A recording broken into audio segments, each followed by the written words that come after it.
অসমৰ কোনজন ৰজাই কি কীৰ্তিচিহ্ন সাজিছিল লগতে সেইবোৰ কিদৰে খুব সহজতে মনত ৰাখিব পাৰোঁ এই বিষয়ে আজিৰ এই ভিডিঅ'টোত আলোচনা কৰিম।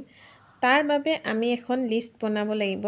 যিজন ৰজাই সকলোতকৈ বেছি কীৰ্তিচিহ্ন সাজিছিল তেওঁৰ নাম ওপৰত থাকিব আৰু তাৰপিছত চিৰিয়েলি যাব এই লিষ্টখন। এই লিষ্টখনৰ প্ৰথমত দুজন ৰজাৰ নাম থাকিব। এজন হৈছে ৰুদ্ৰসিংহ, আনজন হৈছে প্ৰমত্তসিংহ। প্ৰথমতে মই ৰুদ্ৰসিংহৰে আৰম্ভ কৰিছোঁ। ৰুদ্ৰসিংহই অসমত জয়সাগৰ পুখুৰী, জয়দৌল, নামদাঙৰ শিলৰ সাঁকো, ফাকুৱা দৌল আৰু খৰিকটীয়া আলি নিৰ্মাণ কৰিছিল। গতিকে মই ৰুদ্ৰসিংহ লিখি লৈ তাৰ তলত তেওঁ কি কি কীৰ্তিচিহ্ন সাজিছিল সেইসমূহৰ এখন লিষ্ট বনাই ধুনীয়াকৈ লিখি লৈছোঁ। আৰু এইখিনি যদি মই এবাৰ দুবাৰমান পঢ়োঁ তেতিয়াহ'লে মোৰ ধুনীয়াকৈ মনত থাকিব। নেক্সট আহিছোঁ প্ৰমত্তসিংহ।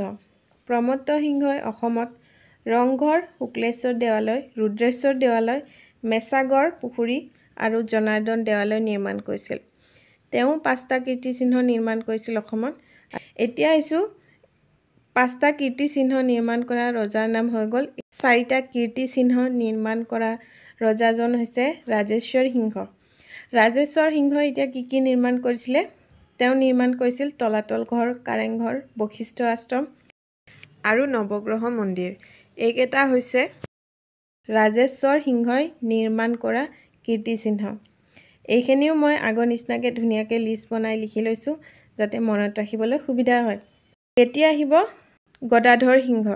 গদাধৰ সিংহই 2টা কীৰ্তিচিহ্ন নিৰ্মাণ কৰিছিল আৰু সেই দুটা হৈছে ধোদৰ আলি আৰু উমানন্দ মন্দিৰ। ধোদৰ আলি আৰু উমানন্দ মন্দিৰ গদাধৰ সিংহই নিৰ্মাণ কৰিছিল।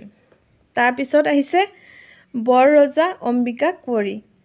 বৰৰজা অম্বিকা কোঁৱৰীয়েও 2টা কীৰ্তিচিহ্ন নিৰ্মাণ কৰিছিল আৰু সেই দুটা হৈছে শিৱদৌল আৰু শিৱসাগৰ পুখুৰী। শিৱদৌল আৰু শিৱসাগৰ পুখুৰী বৰৰজা অম্বিকা কোঁৱৰীয়ে নিৰ্মাণ কৰিছিল আৰু এইখিনিও মই ধুনীয়াকৈ লিষ্টৰ নিচিনাকৈ লিখি লৈছোঁ। নেক্সট আহিল শিৱসিংহ। শিৱসিংহই এটাই কীৰ্তিচিহ্ন নিৰ্মাণ কৰিছিল, সেইটো হৈছে দীৰ্ঘেশ্বৰী দেৱালয়। ঠিক আছে। এতিয়া বাণৰজা। বাণৰজাই মহাভৈৰৱ মন্দিৰ নিৰ্মাণ কৰিছিল। তেজপুৰত আছে মহাভৈৰৱ মন্দিৰ, বাণৰজাই নিৰ্মাণ কৰিছিল। লাচিত বৰফুকনে কি নিৰ্মাণ কৰিছিল? লাচিত বৰফুকনে নিৰ্মাণ কৰিছিল মোমাইকটা গড়। মোমাইকটা গড় লাচিত বৰফুকনে নিৰ্মাণ কৰিছিল। হাজোৰ পোৱামক্কাও এটা গুৰুত্বপূৰ্ণ আমাৰ অসমৰ কীৰ্তিচিহ্ন হয় আৰু সেইটো নিৰ্মাণ কৰিছিল গিয়াছুদ্দিন আউলিয়াই। গিয়াছুদ্দিন আউলিয়াই হাজোৰ পোৱামক্কা মছজিদটো নিৰ্মাণ কৰিছিল। এতিয়া আহিছোঁ ৰঘুদেৱ নাৰায়ণ। ৰঘুদেৱ নাৰায়ণে হাজোৰ হয়গ্ৰীৱ মাধৱ মন্দিৰ নিৰ্মাণ কৰিছিল।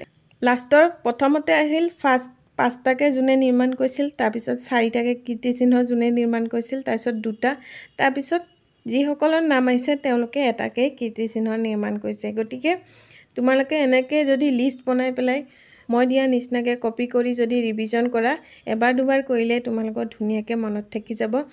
এক্সামত নাপাহৰা, কাৰণ এনেকুৱা ধৰণৰ কুৱেশ্যন 1 বা 2টা এক্সামত আহিবই। আজিৰ এই ভিডিঅ'টো এইখিনিতে সামৰিছোঁ। ভাল পাইছা যদি লাইক কৰিবা আৰু যিসকলে এতিয়ালৈকে চেনেলটো ছাবস্ক্ৰাইব কৰা নাই তেওঁলোকে চেনেলটো ছাবস্ক্ৰাইব কৰি দিবা।